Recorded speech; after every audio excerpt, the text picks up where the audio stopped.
আমার বিয়ে উপলক্ষে ৮ ভরির বেশি স্বর্ণের মালিক হই আমি। বর্তমানে আমার স্বামী বড় পরিমাণ ঋণ থাকায় এবং আমার আর্থিক অবস্থা খারাপ থাকায় আমি এখন জাকাত দিতে অসমর্থ।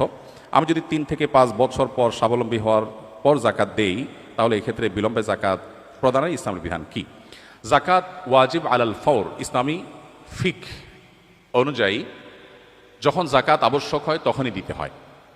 যদি আপনার মনে হয় যে এখন জাকাত দেওয়ার মতো ব্যক্তি আপনি খুঁজে পাচ্ছেন না বা আরও উপযুক্ত ব্যক্তি পাবেন, তাহলে টাকা আলাদা করে রাখলেন, হিসাব আলাদা করে রাখলেন, একটু পরে দিলেন, ঠিক আছে।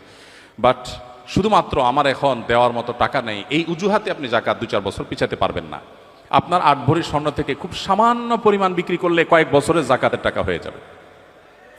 আমরা বেশিরভাগ মানুষ চাই আমারটা আমার কাছে থাকুক, আমি এক্সট্রা ফাওটা দিয়ে কোনো রকম জাকাত দেওয়ার চেষ্টা করব। অনেক লোক বলে, হুজুর ঋণ পরিশোধের আমল শিখায় দেন। আমি বলি, ঋণ পরিশোধের আমল হলো স্থাবর অস্থাবর সম্পত্তি বিক্রি করে ঋণ দিবেন, এটা হলো ঋণ পরিশোধের আমল। বলে না হুজুর সেটা না তো, আমি দোয়া চাইছি, একটা দোয়া শিখাই দেন। তাই আমি বলছি, আমি বুঝছি আপনি চাচ্ছেন আমি এমন কোনো দোয়া শিখাই দিই যেই দোয়া পড়লে আসমান থেকে ধূপ করে একটা বস্তা টাকা পড়ে যাবে, আপনি ঋণ দিয়ে দিবেন, আপনার স্থাবর অস্থাবর সম্পত্তিতে হাত দেওয়া লাগবে না। আপনি সেই দোয়া চাচ্ছেন।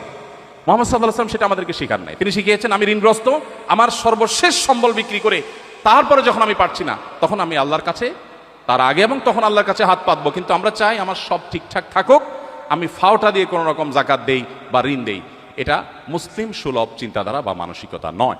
নবী সাল্লাল্লাহু আলাইহি ওয়াসাল্লাম বুখারীর হাদিসে বলেছেন, কিয়ামতের আলামতসমূহের মধ্যে থেকে একটা হলো জাকাতকে মানুষ জরিমানা মনে করবে, দণ্ড মনে করবে, দিতে চাইবে না। জাকাত দিতে পারা তো সৌভাগ্যের, এটা আমার আখিরাতের অ্যাকাউন্টে জমা হচ্ছে, আমি সওয়াব পাবো।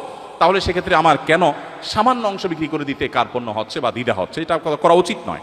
আপনার স্বামীর ঋণ আছে, তাতে আপনার কি মুশকিল? হলো স্বর্ণের মালিক আসলে কি, এটা ক্লিয়ার না। এটা কি নারী নিজে না তার স্বামী? আমাদের দেশে এক্ষেত্রে একটা বড় বড় ধরনের গোজামিল আছে। স্বর্ণ দিয়ে দেওয়া হয় মেয়েকে, যে তোমাকে দিলাম, মোহর হিসাবে দিলাম, ইত্যাদি ইত্যাদি।